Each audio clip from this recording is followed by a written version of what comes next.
नाचो तानी सोरे आम ले लो। कैसे बा हो लगे आके खुले आम ले लो। दे बाधे रही टीता माम ले लो। न टाइम वेस्ट करो टेस्ट अभी टट के है गा।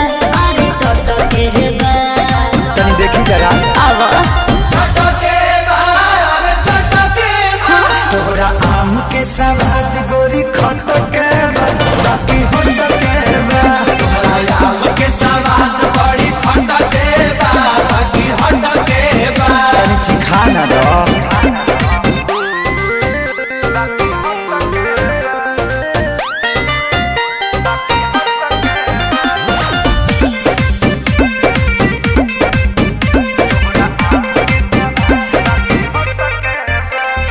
खेत खाना गानी बा बाप के बागानी बा। ओहरे बागाने के आम बा। ले लो भर झोरा सस्ते ही दाम बा।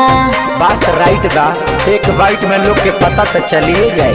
तोहरा चीज के न कवनो जवाब बाटे। जवाब बाटे बेहिसाब बाटे। चलो तहरा खातिर दू चार पैसा घट के बा।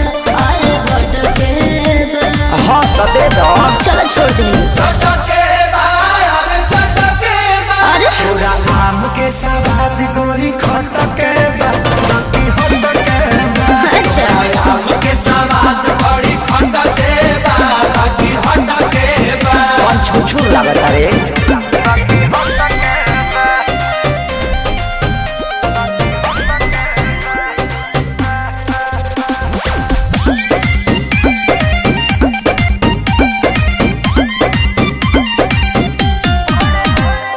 बड़े बड़े साइज बा भावना न जायज बा।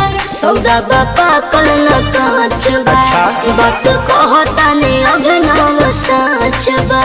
अच्छा तो सुनो हाँ हो तोहरा लंगड़ा के तगड़ा सवाद बाटे। धन्यवाद बाटे जिंदाबाद बाटे। खेसारी राहुल हरी फिर जुस मोटक बा। अरे मोटक बा। हाँ तो पहुँच जाए रे। सही हो छट के बा अरे छट के बा। हाँ तोरा आम के सवाद गोरी खट के बा, बाकी होट के बा। अच्छा आम के सवाद बड़ी खट के बा, बाकी हट के बा।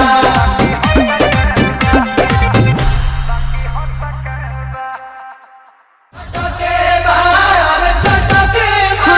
तोहरा आम के सवाद गोरी खट के